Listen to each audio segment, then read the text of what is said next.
একটা জিনিস বুঝতে হবে, কেন ডক্টর মোহাম্মদ ইউনূস বা ইউনূস সরকার এভাবে তারেক রহমানের সাথে দেখা করতে চাইল।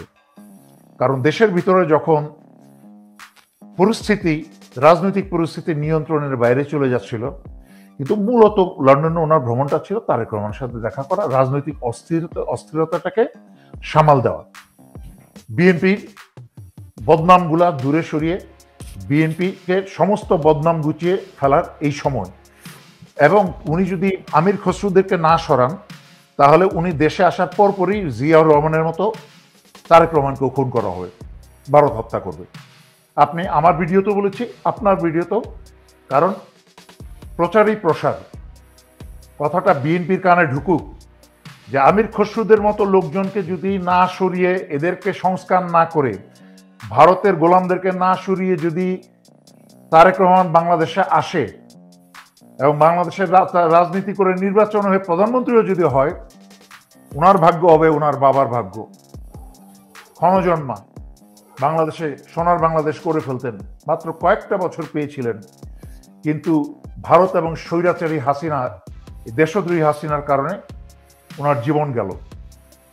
তারপরে তো ওনার জিয়াউর রহমানের জন্য কোনো নীতি এই বিএনপির মধ্যে নাই, সম্পূর্ণ শেষ। সুতরাং এই সময়টাকে বিএনপির কাজে লাগানো উচিত, দলকে সম্পূর্ণ শক্ত হাতে ঠিক করা। আরে আপনি যারাই দল কথা শুনবে না, আপনি খালি এক খোলা মুখে ভাষণ দেন, পুলিশকে বলেন এদেরকে গ্রেফতার করতে, খালি দলের স্বার্থ। আপনি বলেছেন দলের স্বার্থ, আপনার বলবেন, প্রথমে বলবেন আগে দেশের স্বার্থ, তারপরে দলের স্বার্থ। দেখবেন দেশের মানুষ আপনাকে কিভাবে ভালোবাসে। Unit the spirit, unit the vision. ওনার সুদূর প্রসারী দৃষ্টি এবং চিন্তা শক্তি থাকতে হবে, এবং ওনার আশেপাশে জ্ঞানী অ্যাডভাইজার নিতে হবে। আমরা যারা সমালোচনা করি, উনি আমাদেরকে শত্রু মনে করেন, কিন্তু বুঝেন না যে এই যে এত বছর হাসিনার বিরুদ্ধে লেগে থেকে হাসিনার পতন ঘটিয়েছে আল্লাহর রহমতে, উনারই তো রাস্তা পরিষ্কার করে দিয়েছে এবং উনাকে সুযোগ করে দিয়েছে। এখনো বলছি যে উনার কি করা উচিত। উনি যদি আমার কথা না শুনে, ওনার আশেপাশে বসে থাকা অশিক্ষিত চোর বদমাশগুলোর কথা শুনে, তাহলে কিন্তু জাগার আগেই, কিন্তু সূর্য উঠার আগেই কিন্তু ডুবে যাবে। এই বিএনপি সূর্য আর উঠবে না।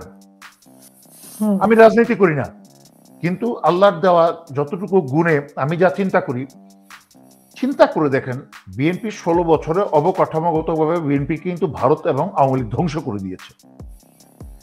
বিএনপির ভিতরে সিনিয়র লেভেলে, মাঝারি লেভেলে কিন্তু ভারতের দালাল কিন্তু ঢুকে গেছে, উপরের লেভেলে তো আছে, কিনে ফেলেছে। আমির খসরু থেকে আরম্ভ করে এইসব সবাইকে কিনে ফেলেছে ভারত বহু আগে। সুতরাং বিএনপি একটা বিরাট রিস্কটার পরিমাণটা এতটাই বেশি। ঠিক যেভাবে শহীদ জিয়াউর রহমান শেখ হাসিনাকে উদার গণতান্ত্রিক রাজনৈতিক মনোভাব নিয়ে দেশে এনেছিলেন, তারপর পরই ভারত হাসিনাকে এবং ব্যবহার করে ভারত শহীদ জিয়াকে খুন করলেন। একইভাবে বিএনপি যদি মাঠ পরিষ্কার না করে, তার দল পরিষ্কার না করে, ভারতের দালালদেরকে যদি দল থেকে বহিষ্কার না করে, প্রথম পর্যায়ে সাইডলাইনে সরিয়ে দেওয়া, কারণ একবার বহিষ্কার করলে চোখে পড়বে, দলের ভিতরে টানাটানি গন্ডগোল শুরু হবে, তাই আস্তে করে সাইডলাইনে সরিয়ে দেওয়া। এবং সেকেন্ড ফেজে সাইডলাইনে সরিয়ে দিয়ে নিচের লেভেল থেকে এবং মাঝারি লেভেল থেকে সোহেলদের মতো আরো কিছু যারা ইয়াং জেনারেশনের নেতা আছে, এমনকি যাদেরকে অবহেলায় দূরে সরিয়ে রাখা হয়েছে, একসময় ছাত্র নেতা নিরু, এদের মতো মানুষজনকে কিন্তু ফ্রন্ট লাইনে নিয়ে আসা উচিত, যারা দেশকে ভালোবাসে, দেশকে নিয়ে চিন্তা করবে। এবং এই প্রবীণদেরকে সরিয়ে দিয়ে যারা অকেজো হয়ে গেছে, একটা গাড়ি পুরনো হতে হতে আর ওই মডেলের গাড়ি কিন্তু আর পাওয়া যায় না, যন্ত্রাংশ আর তৈরি হয় না। এখন মির্জা ফখরুল, আমির খসরু, এখন তারা তো বলবে আমরা 17 বছর রাস্তায় ছিলাম, আন্দোলনে ছিলাম, রাস্তায় ছিল, এই জন্য 17 বছর হাসিনার সঙ্গে ছিল। যখন এখন নির্বাচনের সময় আমরা এখন সেটাই আমি তাদের কথাই বলছি, ঠিক কথা। ওনারা রাস্তায় ছিল, ওনাদের নাটকের রাস্তা থাকার কারণেই তো হাসিনা মহানন্দে নির্দ্বিধায় সুখে এত বছর 16 বছর ক্ষমতায় ছিল, যেহেতু তারা নাটক করেছে 16 বছর রাস্তায়।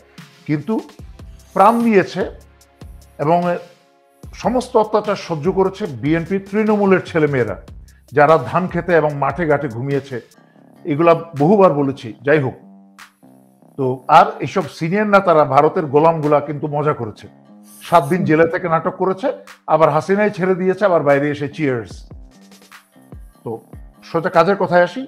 বিএনপির তারপরে 5ই আগস্টের পরে বিএনপির যেই চান্দাবাজ দল হিসাবে যে একটা পরিচিত হয়েছে সারা বাংলাদেশে, যারা বিএনপি ভালোবেসে করে তারা পর্যন্ত লজ্জায় মাথা নিচু করে আছে। আপনাকে তারেক রহমান যদি না বুঝেই কথা, তাহলে আসলে ওনার নেতৃত্ব কতটুকু কাজে আসবে ভবিষ্যতে তা আমার 100% সন্দেহ। যে ওনাকে 100% ওনাকে প্রতিটা প্রতিদিনের কর্ম এখন নিয়োজিত করা উচিত। তো লন্ডনে যাওয়ার উদ্দেশ্যই ছিল ওনার মূলত তারেক রহমানের সাথে দেখা করা। খালেদা জিয়ার বিবৃতি শোনার পরে ওনাকে ইনভলভ করার পরে সেকেন্ড ফেজ ছিল তারেক রহমানের সাথে দেখা করা।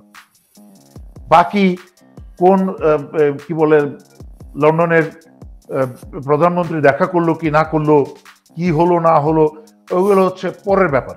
বেগম জিয়ার কাছে অ্যাপ্রোচ করে বেগম জিয়ার কাছ থেকে ওনার বিবৃতি একটা বের করেই কিন্তু তখন থেকেই মানে আগুনে পানি ঢালা শুরু হয়েছে।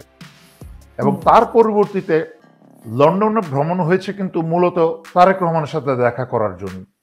বাকি আশেপাশে যত কিছু ছিল, ওই প্রফেসর ইউনূস যাচ্ছে, তার সাথে ওনার নিউ ইয়র্কে কিন্তু একটা টিম আছে, ওনার একটা অফিস আছে। এটা আজকে না, উনি উপদেষ্টা হওয়ার বহু আগের থেকে ওনার এই যে ইউনিস সেন্টার আছে বাংলাদেশে, এবং বাইরের প্যারালাল কিন্তু ওনার কতগুলো অফিস আছে, যেই অফিসগুলা ওনার লবিস্ট হিসেবে কাজ করে। উনি এই উপদেষ্টা হওয়ার আগেও ওনার ব্যক্তিগতভাবে কোন দেশের প্রেসিডেন্ট কোন দেশের কার সাথে দেখা করবে, এগুলা লবির জন্য কিন্তু প্রচুর টাকা পয়সা খরচ করা হতো আগেও। এখন তো সরকারিভাবে খরচ করা হচ্ছে। তো লন্ডনে যাওয়ার আগেও কিন্তু লবিস্টরা এগুলো সব রেডি করে রাখে, এবং ওনার স্ক্রিপ্ট লিখে দেওয়ার কিন্তু লোকও আছে অনেক। উনি 85 বছর বয়সে নিজে বসে বসে স্ক্রিপ্ট লেখে না, হয়তো দুটো রিভিউ করে, এডিট করে। মুখ বন্ধ করে দেওয়াটা তো আবার অসম্মানজনক। মুখ বন্ধ করে দেওয়ার মতো কথা বললে তো আসলে জিনিসটা শান্ত হবে না, অশান্ত হবে। আপনি খেয়াল করে যদি দেখেন, তারেক রহমান কিন্তু অত্যন্ত একটা বডি একটা জেস্টার আছে, তো একটা ফিজিক্যাল জেস্টার বলতে একটা কথা আছে। তারেক রহমান কিন্তু ফিজিক্যাল জেস্টারে প্রফেসর ইউনূসের সামনে কিন্তু একটা ভদ্র ইয়াং লোকের মতো বসেছিল, সম্মান দেখিয়ে, প্রফেসর ইউনূসকে সম্মান দেখিয়ে তার বডি ফিজিক্যাল জেস্টারই কিন্তু সে বসেছিল। সেখানে হয়তো একটা জয়ের মতো একটা জানোয়ার হলে হয়তো বা পায়ের উপর পা তুলে বসত। তো এগুলো বুঝতে হবে। সো এই যে সুযোগগুলা বিএনপির জন্য, বিএনপির যে ড্যামেজ হয়েছে, গঠনতন্ত্রের বা রাজনৈতিক অবকাঠামোর যেই ধ্বংস ভারত এবং হাসিনা মিলে গত 16 বছরে করেছে, বিএনপির এই যে ব্লেসিং ইন ডিসগাইজ, আল্লাহ প্রদত্ত সময় নির্বাচনের আগে, যদি এই ফেব্রুয়ারি থেকে পিছিয়ে যদি নির্বাচন 26শে ডিসেম্বরে যায়, মনে রাখতে হবে বিএনপিকে বিশ্বাস করতে হবে সবর। সমস্ত বিজয় কিন্তু সবর হচ্ছে শুধু ইসলামিক ভাবেই না, এবং ইসলামিক তো মূল আল্লাহ বলেছেন সবরকারীকে ভালোবাসেন। বিএনপির জন্য সবর হবে একটা উত্তম পন্থা, স্ট্র্যাটেজি বা কৌশল, এবং এই সবর কিন্তু বসে থাকার না। আমার তো বিএনপির যেসব কাজ বাকি পড়ে আছে, এই কথা চিন্তা করলে তো আমার মাথা খারাপ হয়ে যায়। এত কাজ করবো কিভাবে এত দ্রুত, অল্প সময়ে? আমি তো রাজনীতি করি না, আমি তো বিদেশে আইটির ব্যবসা করছি। তখন থেকে আমি এই দেশের বিরুদ্ধে, কেবল হাসিনার বিরুদ্ধে এটা শুরু করেছিলাম যুদ্ধ।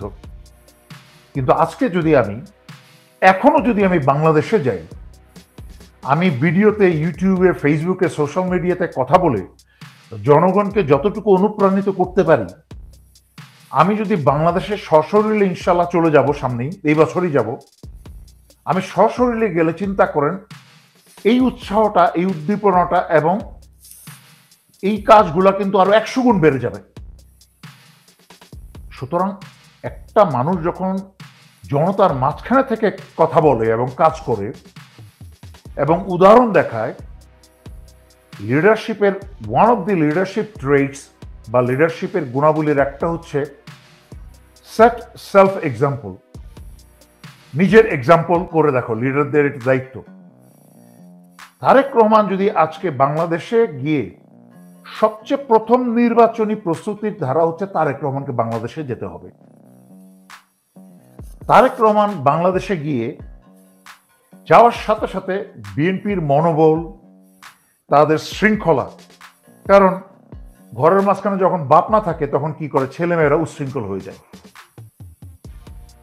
এই যখনই শুনে গাড়ির হর্ন যে আব্বা বাসায় আসছে, তখন কিন্তু ছেলেমেয়েরা দৌড়াদৌড়ি ছুটে গিয়ে কিন্তু বইপত্র খুলে বসে যে আব্বা আসে, পড়াশোনায় ব্যস্ত, আমাদেরকে দেখাতে হবে। ঠিক কিনা?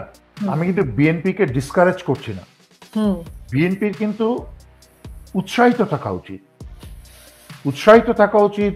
উৎসাহের মাধ্যমে বিএনপির শক্তি কিন্তু আরো মজবুত হবে, ত্বরান্বিত হবে। নিজেদের দলের মাঝখানে কিন্তু যে দলীয় গঠন আরো শক্তিশালী হবে, নির্বাচনের যে আনন্দ, এটা চালিয়ে যেতে হবে। এখানে ষড়যন্ত্র প্রফেসর ইউনূস ফেব্রুয়ারিতে দিবেন না, চালাকি করছেন, পরে দিবেন, এই নেগেটিভ চিন্তাগুলা করে ওনারা যদি আন্নত থেকে এবং পুনর্গঠন থেকে এবং দলীয় সংস্কার থেকে দূরে সরে আসেন, ক্ষতিটা কিন্তু তাদেরই হবে। সত্যি যদি প্রফেসর ইউনূস ফেব্রুয়ারি নির্বাচন দিয়ে দেন, তাহলে কি হবে? তখন তো বিএনপি প্রস্তুত থাকবে না। সুতরাং বিএনপিকে তাদের প্রস্তুতি তাদেরকে নিতেই হবে।